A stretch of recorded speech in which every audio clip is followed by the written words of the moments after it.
Estamos aqui hoje no Parque Ecológico Guapituba para falar um pouco sobre sustentabilidade marinha.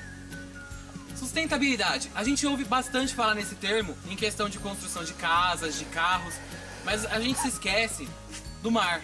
O mar é um ambiente que recebe mais poluição nos dias de hoje, tanto quanto petróleo, esgoto, lixo sólido. Só de lixo sólido ele recebe 14 bilhões de toneladas por ano, tanto industrial quanto doméstico. E nós não queremos que a nossa água fique assim, nessa situação.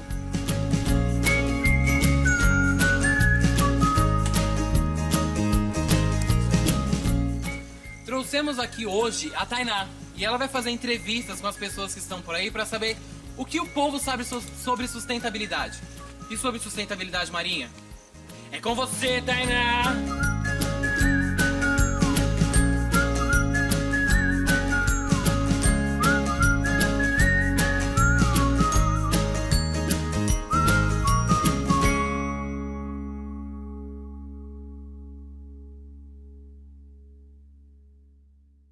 Olá, meu nome é Tainá e o nome do senhor é?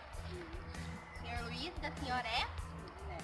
Uzinete. Então, a gente está fazendo um trabalho sobre sustentabilidade e a gente está abordando o tema sustentabilidade marinha. E eu gostaria de fazer algumas perguntinhas para os senhores e saber a opinião de vocês. Tudo bem?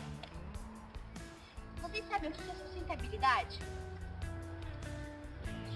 A sustentabilidade cada vez que nós, é baseado no fundamento, assim, cada vez que nós retiramos algo da natureza, nós temos de repor a natureza de forma com replantio, remanejo de árvores, a reposição de animais marinhos, silvestres, em si. E você já ouviu falar em sustentabilidade marinha? Exato. Nós temos hoje uma grande diversidade de animais que estão em fase de extinção em todos os países. Há uma preocupação muito grande com esses animais, porque o desequilíbrio na cadeia alimentar causa muitos transtornos. Os animais hoje em dia praticamente já estão invadindo a cidade. Ano em 2000, a gente nos últimos anos a gente está tendo muitos ataques das empresas, principalmente petrolíferas, pelo oceano. O que o senhor acha que elas deveriam fazer para diminuir esses ataques? Ataques das empresas. Petrolíferas no oceano, elas estão atacando muito, derrubando petróleo, fazendo testes. O senhor acha que elas poderiam fazer algo para diminuir o ataque, a agressão em rios, mares? Você está falando que as companhias estão fazendo ataques, distribuindo ou deixando vazamento de petróleo. Sim, isso é isso. Acontecendo acidentes em embarcações que estão vazando petróleo e está causando a morte de animais. Poderia sim haver um transporte de outra forma, né? Nós temos transporte aéreo e alguns conhecimentos maiores que a nossa tecnologia pode agregar e diminuiria bastante esses incidentes. E, inclusive, como os animais marinhos, quando passam um rio, uma grande embarcação, é semelhante, por exemplo, nós estamos aqui agora nesse local, nesse instante, dentro de um parque, uma área verde, preservada, destinada de uso público. É como semelhante a um vento bem forte passasse sobre a copa das árvores, fizesse aquela movimentação toda e nós aqui embaixo no solo não sentíssemos. O que acontece? Quando nós nos sentimos na pele, o nosso emocional leva um susto, o nosso psicológico também fica o que está acontecendo assim. E os animais começam a ser abalados no seu habitat.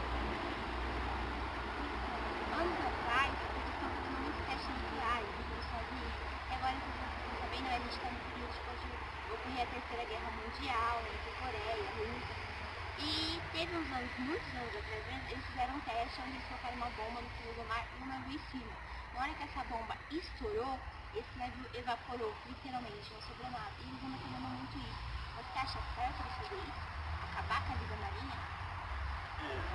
É explosivo assim quando ele explode em contato com o oxigênio, ou com a água, ele existe uma grande quantidade de radiação sonora que movimenta muitas áreas. Assim como os animais eles ouvem tão só e são prejudicados, o golfinho emite sinais, a baleia emite sinais.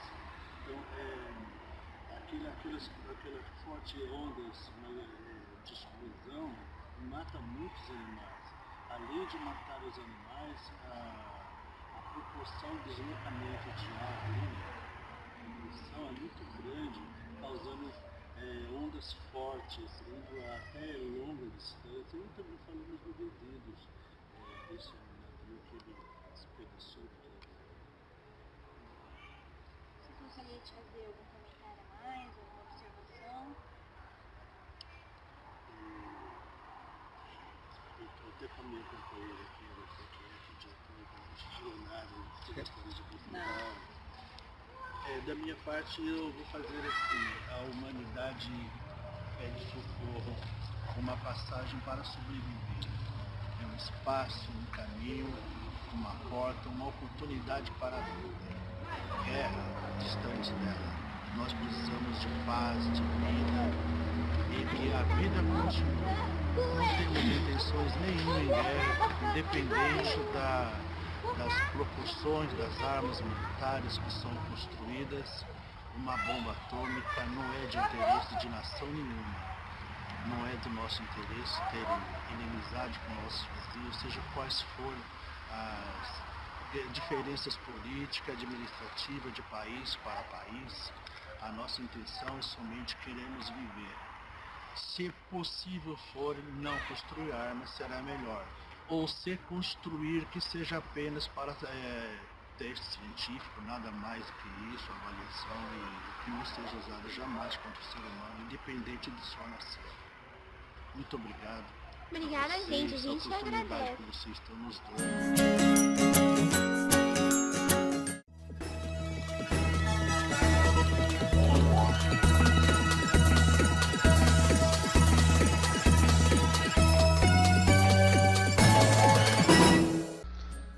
Derramamento de petróleo.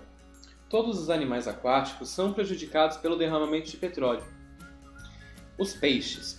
Quando em contato com o petróleo, os peixes morrem de asfixia, porque o óleo se fixa em suas brânquias, impedindo que eles façam as trocas gasosas com o ambiente. E sem peixes no mar e com a água poluída, as pessoas que vivem da pesca também ficam prejudicadas. Outro animal que também sofre muito com o derramamento de petróleo são as aves marinhas, porque além de se intoxicarem, ficam com as penas cobertas de petróleo, não conseguindo voar e nem manter a temperatura do corpo. Com isso, podem morrer de frio, além de, deixando de conseguir voar, elas caírem na água e morrerem afogadas. Outro animal que também sofre muito são os mamíferos marinhos, porque, como eu já disse, o petróleo se fixa na pele deles, impedindo que a temperatura do corpo se mantenha, e eles acabam morrendo de frio também. Uma parte desse petróleo se fixa na superfície da água, formando uma fina camada que diminui a passagem de luz e não deixa que ocorra o processo da fotossíntese nas plantas do fundo do mar. E sem fotossíntese não há comida, e sem comida não há plantas. As plantas morrem também por causa do petróleo, e nem é pela presença dele em cima das plantas, digamos assim, tipo na folha, e sim em cima do mar, bem longe, impedindo que o sol passe. Muitas vezes o petróleo derramado em alto mar também consegue chegar às praias e as torna impróprias para o banho. Esse é um dos menores problemas em comparação com os outros. Agora, um exemplo da poluição marinha causada pelo vazamento de petróleo foi a explosão da plataforma no Golfo do México. Essa explosão foi responsável pelo maior acidente ambiental causado por petróleo nos Estados Unidos. Estima-se que 7 milhões de litros de petróleo foram lançados no mar, fato que proporcionou a formação de uma grande mancha de óleo nesse ambiente.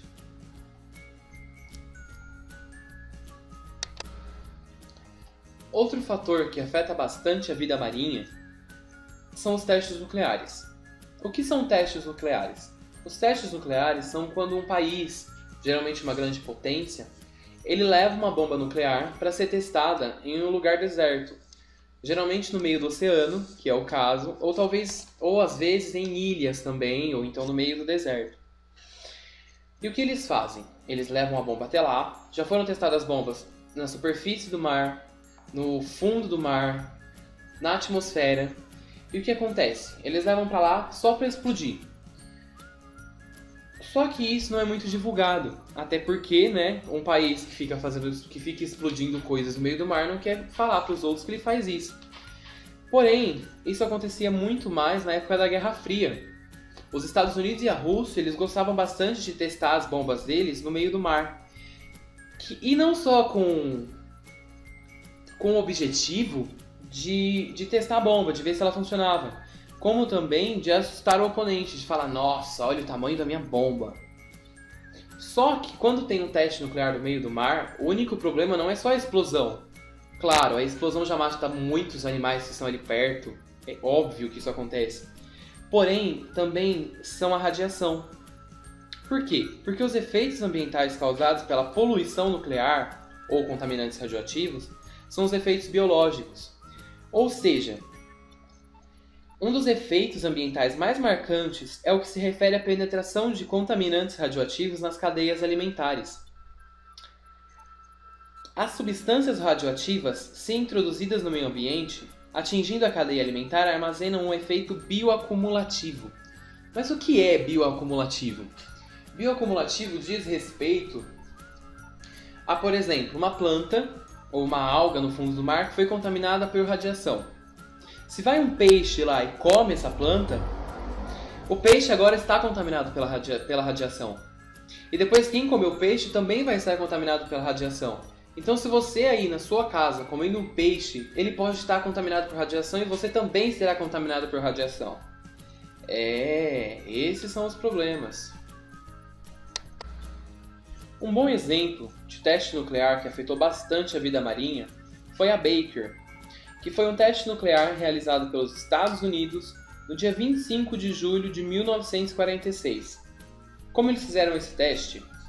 Eles levaram essa bomba, a bomba nuclear, até o meio do oceano e colocaram-a no fundo do mar, a 27 metros de profundidade.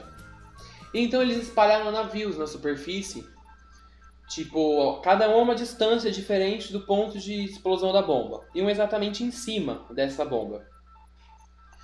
E eles fizeram isso para ver como a bomba nuclear, quando explodir embaixo do oceano, o que ela faria com os navios de cima, se ela conseguiria explodir todos, qual a área que ela pegaria.